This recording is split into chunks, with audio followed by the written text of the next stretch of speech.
Assalamualaikum and hi everyone. So today, me and my friends are going to present one of the subtopics from the topic plant evolution and diversity. So the topics that we are going to present today is the evolution of bryophytes, colonization of land. This is the second subtopics from the title plants evolution and diversity. So the bryophytes are actually the first plants to colonize the land. So next slide is the groups of bryophytes. There are three groups of bryophytes, which include the liverworts, hornworts, and mosses. As you can see, there are pictures on this slide. So this is the picture of the liverworts, and this is the picture of hornworts, and this is the picture of mosses. So there are a few traits that the bryophytes have. So the bryophytes actually lack vascular tissue. Vascular tissue, as we know, they are xylem and phloem. So the bryophytes actually do not have xylem and phloem. So they cannot transport water and mineral throughout their body. So next, there are low-lying plants. So why are they considered as low-lying plants? So because of the bryophytes do not have vascular tissue, they are low-lying plants. So their maximum height only reach 20 centimeters. So next, the bryophytes are covered by a cuticle. So next, the bryophytes can be found in moist locations. The bryophytes release flagellated sperm. These flagellated sperms, they swim in water to get to the archegonia. So as they need water, so these bryophytes can only reproduce in moist location where there are waters. Okay, so next, the gametophyte is dominant. Okay, so next, the antheridia produce flagellated sperm. So the bryophytes have antheridia. Antheridia is like the male organ for the bryophytes. So this antheridia produce flagellated sperm, in which the sperm they swim in water. So next, the bryophytes superficially appear to have roots, stems, and leaves because, as we know just now, they lack vascular tissue. So the true definition of the roots, stems, and leaves is they need to have a transport system in these roots, stems, and leaves, which is the vascular tissue, the xylem and phloem. But the bryophytes do not have vascular tissue. So this is why it is said that the bryophytes only superficially appear to have roots, stems, and leaves. So next, they have apical tissue that produces complex tissue. Okay, so I'm going to talk about one of the groups of bryophytes, which is the liverworts. So the liverworts can be divided into two groups. The thallus liverworts with flattened bodies, that is called thallus, and the leafy liverworts superficially resemble mosses. Okay, so here is the picture of the liverworts. The lobes of the thallus resemble the lobes of the liver. As you can see in this picture, okay, this is the lobes of the thallus, and it's actually resemble the lobes of the liver. Thus, this is why it is named as liverworts. Okay, so next, the Marchantia species. So this species reproduce both sexually and asexually. So they, as we all know that when they reproduce sexually, they have this male organ and female organ to do the job. But when they reproduce asexually, this is when they were in a place that is not suitable for them. So the sexual reproduction depends on antheridia and archegonia. So this is the female and male organ of the bryophyte. Okay, so this is the picture of one of the species of the liverworts. Okay, so this is the sporophyte, this is the archegonium, the female part, and this is the antheridium, the male part, and this is the Jamaica, this is the thallus, and this is the rhizomes. Each of these parts actually plays a role for these plants. So firstly, the sporophyte. In the sporophyte, there are wine-blown spores that are produced within the capsule. So these wine-blown spores are usually for breeding. They need to grow a lot of new plants. So these wind-blown spores help in doing the job.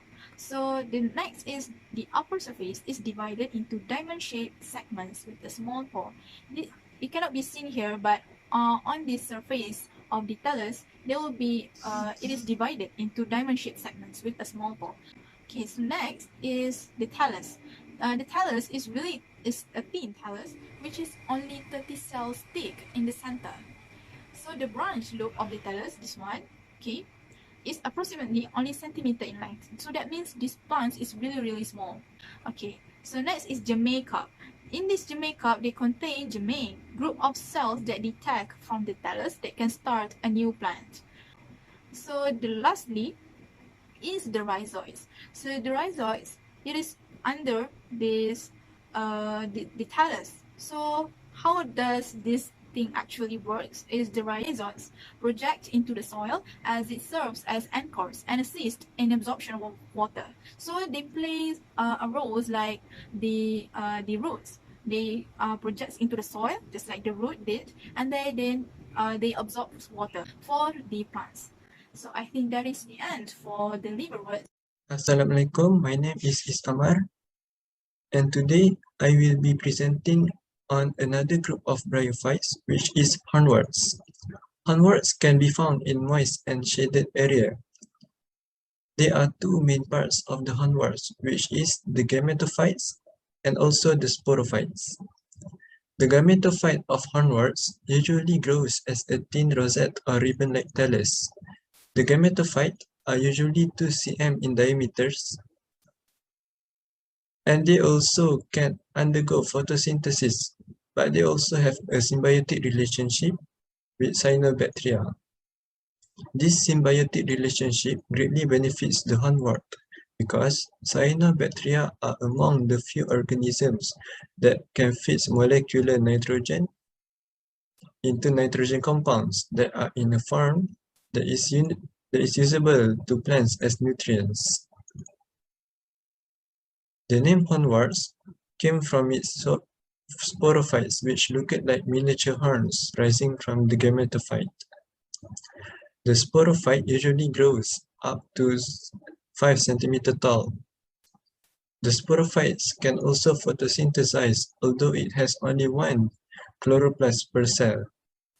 The sporophyte also has a mass of meristem tissue at its base, which allows it to grow actively. The process of meiosis occurs within the sporophytes and spores will be released. But hornworts can bypass alternation of generations by reproducing asexually through fragmentation. For our 3D model, we use the design of one of the bryophytes, which is the liverwort. The species of the liverwort that we use in this design of this model is the Marchantia. And this is our model. We use green and a bit of yellow plasticine to shape this model. As you can see, the base of the liverwort is the thallus, and underneath the thallus is the rhizoids that anchor the liverwort to the surface that it is clinging onto. On the surface of the thallus here are the gamma cups, which are for asexual reproduction.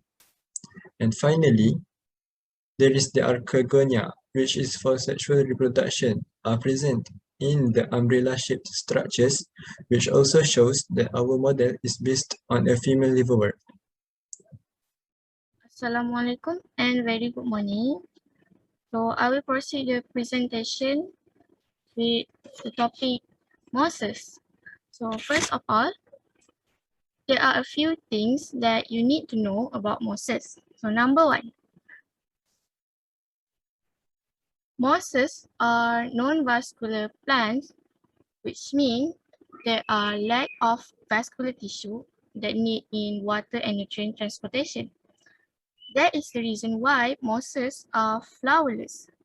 And then, do you ever wonder what plant group mosses is? The answer is mosses belong to bryophytes family as well as liverworts and hornworts. There are three different groups of mosses, which is peat mosses, granite mosses, and true mosses. And most of mosses species can be found in moist place or environment and shaded place and a temperate zone which is between the range of 13 to 40 degrees Celsius. However, there are still some of mosses species that survive in extreme environment like desert and stream. The next is the usage of mosses. These days, we often see that there are many mosses or peat mosses used as a medium of gardening or plantation.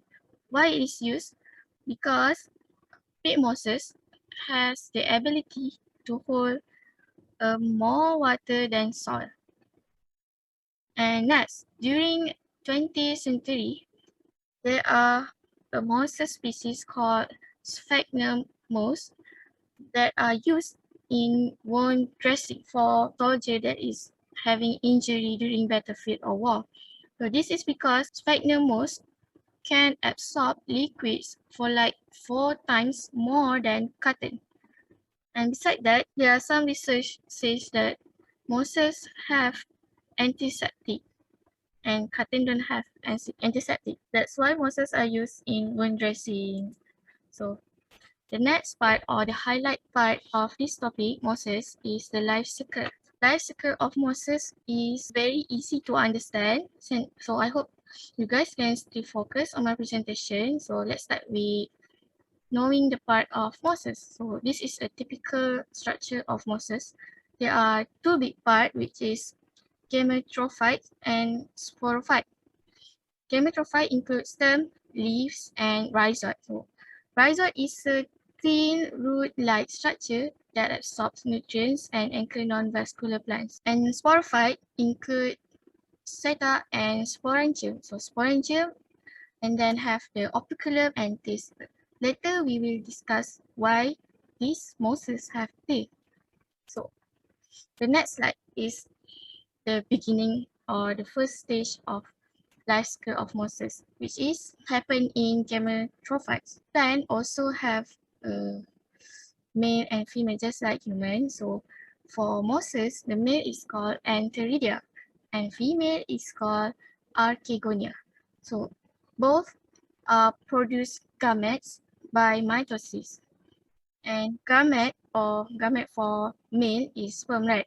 So sperm, after it is produced in Antheridia, it will swim to the female, to the egg, through or using water outside or around the environment. So they will swim in the external water in order to reach the egg, and then fertilization happens. So it will become diploid. So next, after the fertilization, the zygote is formed in the archegonia. So as you can see, the zygote and then will undergo a mitosis and forming a developing sporophyte. This sporophyte or developing sporophyte will remain in the archegonium and it is haploid. Next, in the sporophyte, these are the diagram of sporophyte, and as you can see, sporophyte has food, the process which is happened just now, the mitosis of zygote, and sporophyte have stalk, capsule, and sporangium. So sporangium including the teeth and operculum. So the sporophyte will become mature. So the developing sporophyte will undergo mitosis, right? And at last it will become mature. And after it mature, it means that it is ready to produce spores. So spores is produced in sporangium by meiosis. So meiosis occurs in the sporangium. What about the teeth and operculum? So in the sporangium, after the spores mature, the operculum will fall off. So how can the operculum falls off? So this is when the teeth is including.